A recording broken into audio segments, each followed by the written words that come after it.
Adam Alexic, Algospeak, How Social Media is Transforming the Future of Language.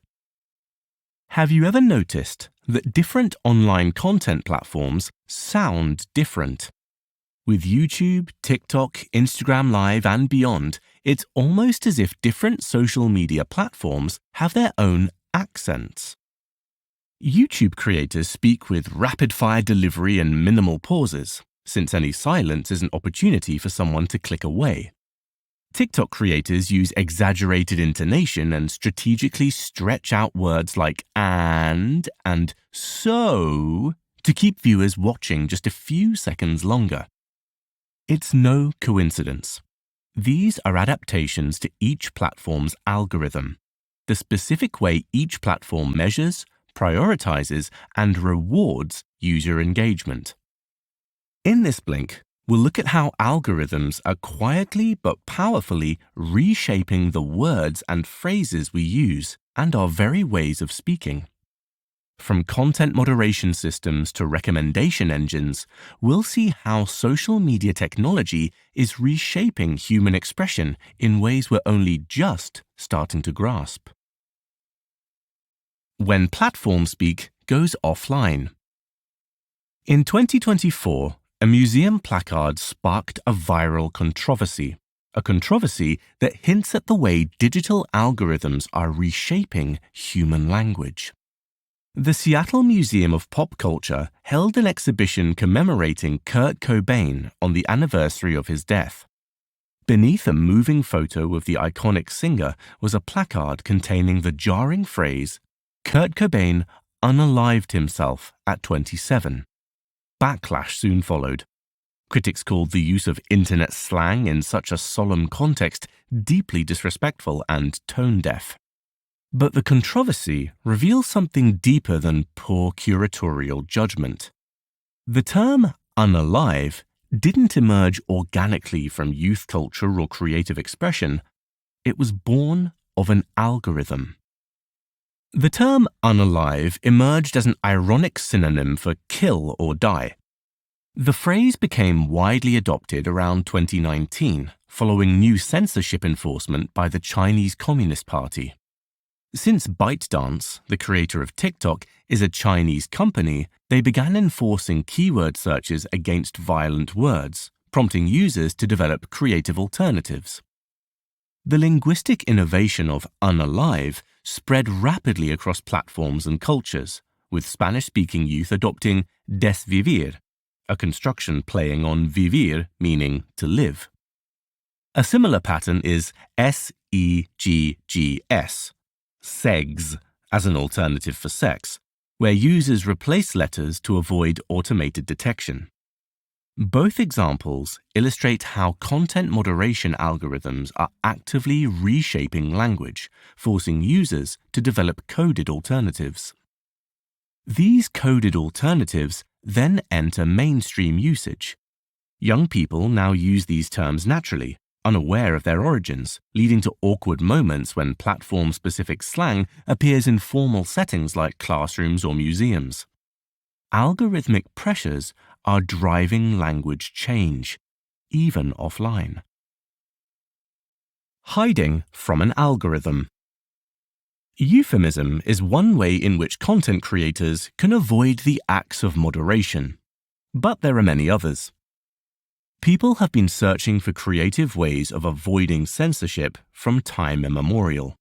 Norman Mailer replaced the F word with FUG, fug, in The Naked and the Dead to navigate publishing restrictions. Going from the profane to the sacred, we have such examples as the stylized fish symbol, often seen now on the bumper stickers that Christians use to signal their faith. This originated in the period of early Christianity, when believers used it to identify each other in an era of Roman persecution. What makes the current moment distinct is not the existence of coded language, but its speed and scale. Where the Christian fish symbol took centuries to evolve and spread, modern digital euphemisms can emerge and proliferate across millions of users within weeks. Content creators across social media platforms face the challenge of crafting posts that will reach their audiences without triggering algorithmic penalties. A single misstep can mean the difference between viral success and digital obscurity. Explicit content can result in creators being hidden from discovery feeds, dramatically limiting their reach. On platforms like YouTube, violations trigger demonetization, cutting off creators' primary revenue stream of advertising shares. In response, creators have developed an elaborate system of linguistic workarounds, creative respellings, and novel acronyms. Content creators discuss SA instead of sexual assault, ED for eating disorders, and refer to someone's wife when they mean life to avoid triggering content warnings on mental health topics. Visual codes have emerged alongside these textual innovations. The corn emoji serves as a substitute for porn based on phonetic similarity, while the chili pepper emoji suggests sexual content. Even spacing and punctuation become tactical. Creators insert periods between letters or use asterisks to break up flagged terms. Yet the platforms then adapt, creating a continuous cycle of innovation and enforcement. As social media companies update their moderation algorithms to recognize new terms, creators must constantly innovate, developing fresh alternatives to stay ahead. It's a perpetual game of cat and mouse, with each side adapting to the other's latest moves. We've examined how language is influenced by the enforcement of content rules, but social media algorithms do much more than moderate content. Next, let's discuss the algorithms that drive so much of online content today. The rise of machine learning. What's the first internet-specific term you ever heard? If you're in your 30s, it might have been pwned from gaming forums in the early 2000s. Or perhaps rickrolled from that infamous YouTube prank involving Rick Astley's Never Gonna Give You Up.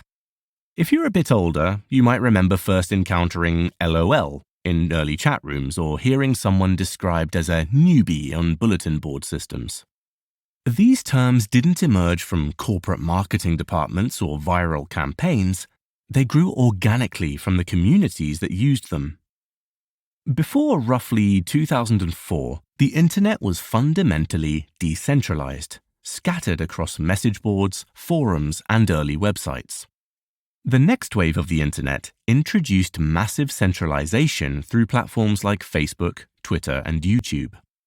These social networks, connecting millions of users within unified ecosystems, allowed new terms to spread faster than ever before. Yet even these early social platforms operated on relatively simple, transparent systems that users could understand and navigate.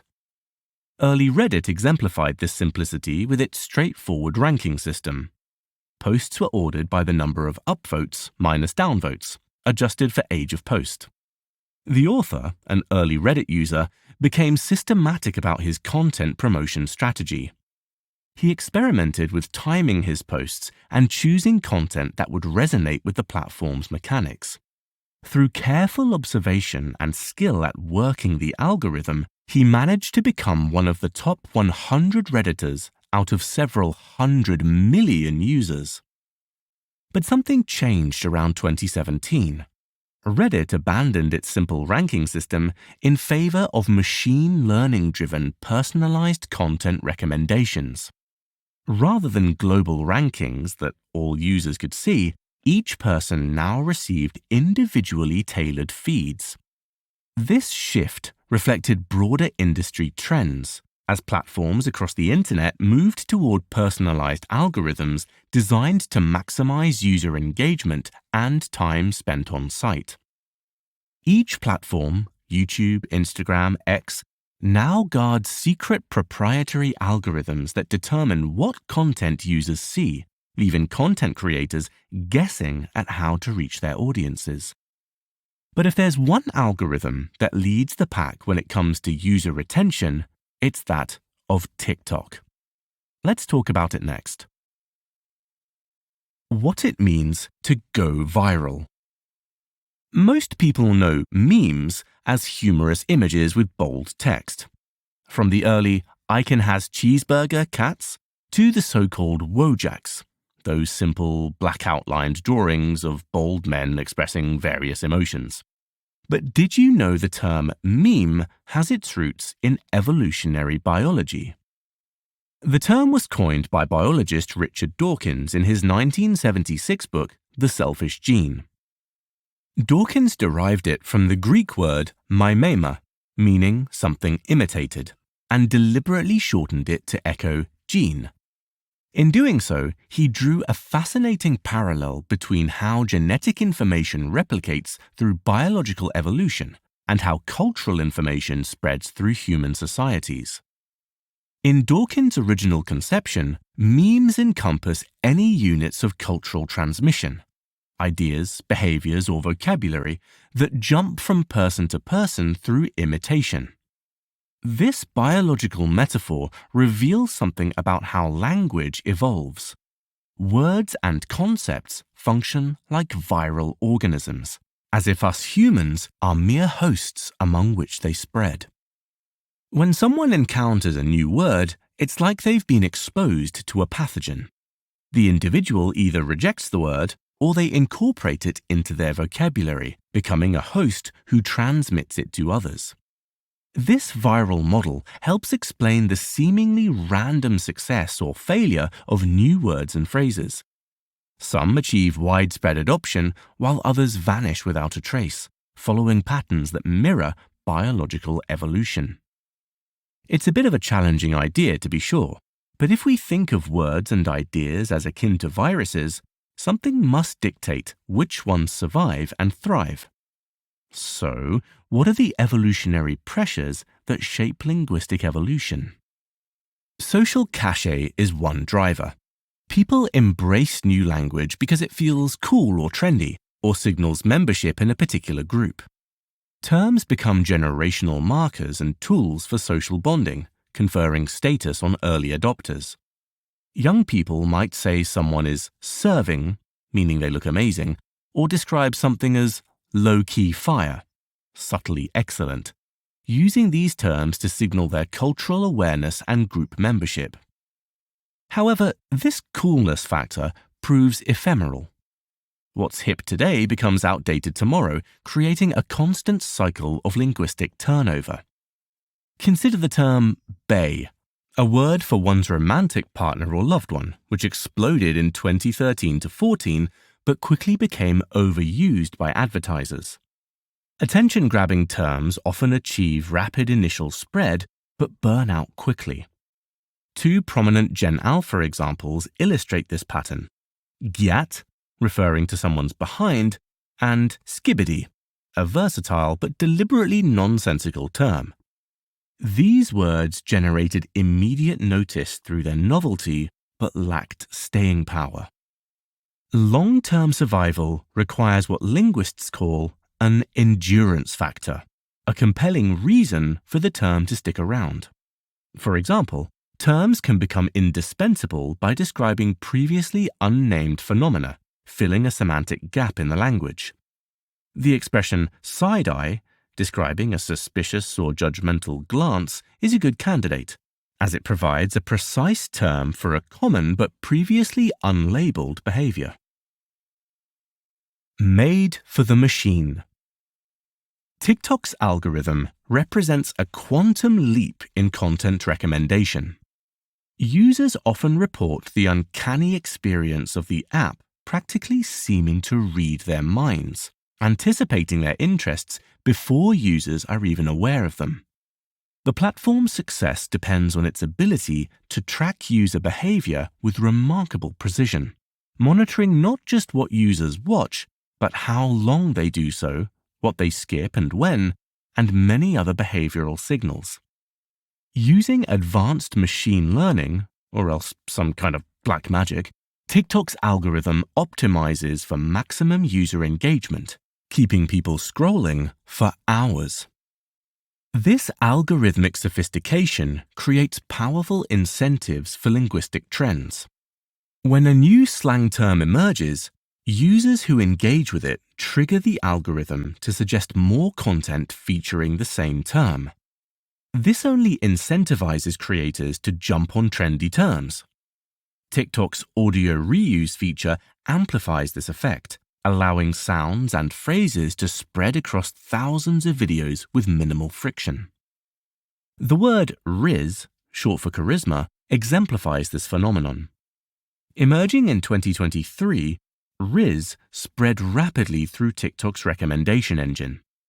The viral explosion reached its peak in October 2023 with the Rizzler song, which cannily crammed multiple trending Gen Alpha slang terms like Riz, Sigma, and Skibbity together into deliberately nonsensical lyrics. The song's huge success created a new feedback loop. Packing trending keywords helped the video go viral. But the video's virality then further entrenched those terms in popular usage. The author sensed a qualitative change had taken place, a new high-water mark in the trend of content designed as much for the algorithm as for any human audience. The reach of these algorithmic trends extends far beyond TikTok itself. Surveys reveal that 80% of US parents have heard the word Riz, demonstrating how platform-specific slang now penetrates mainstream culture with unprecedented speed and scope. Increasingly, algorithms don't just spread language change, they actively shape which linguistic innovations succeed and how they do so. Engagement and its hidden costs. Goofy new slang terms are all well and good, but there's more at stake. While algorithms were designed to connect and entertain people, they have some serious unintended consequences. Let's look at them. In 2010, Wharton professors conducted an analysis of New York Times articles, specifically how and when users shared them. They discovered a troubling pattern.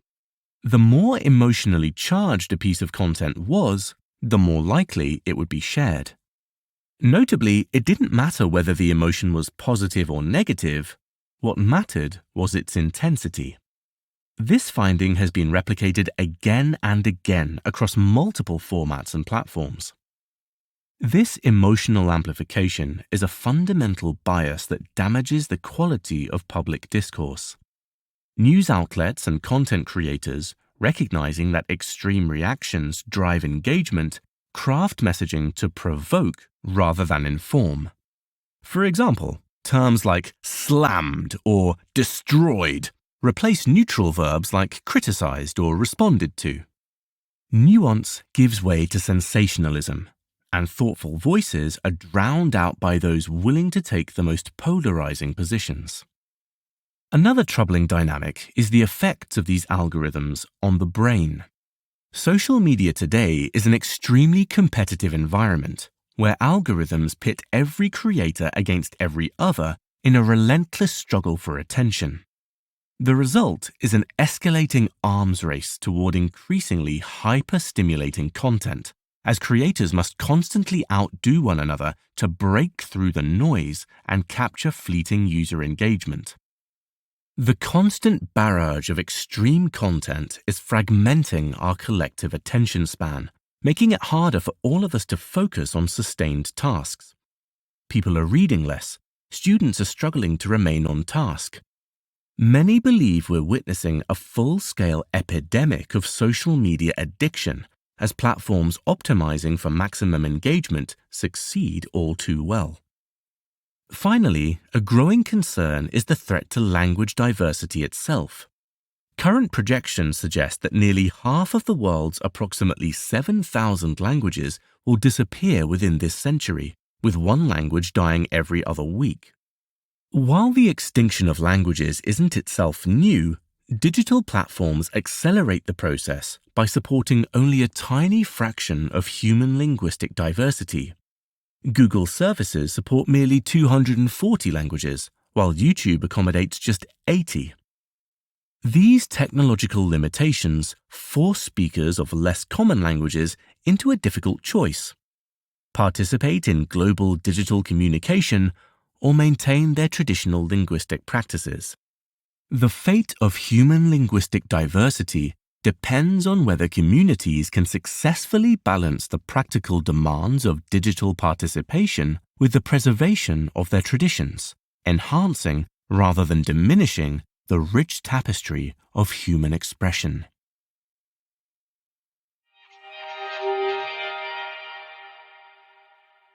The main takeaway of this blink to Algospeak by Adam Alexic is that algorithms are quietly reshaping human language in ways we're just beginning to understand. Content moderation has evolved into a complex system in which platforms actively shape which words, phrases, and ideas survive and thrive. Creators are increasingly creating content designed for algorithmic consumption as much as human preferences, cramming trending keywords into videos, using coded language to avoid detection, and optimizing every element from timing to hashtags to game recommendation systems. From TikTok's unalive to the viral spread of Riz, we're witnessing language evolution at unprecedented speed. Algorithmic forces are fragmenting our attention, privileging emotionally extreme content and threatening linguistic diversity worldwide. The future of human expression depends on recognizing and responding to these powerful forces. Well, that's it for this blink. We hope you enjoyed it. If you can, please take the time to leave us a rating, as we always appreciate your feedback. Hope to see you again in the next blink.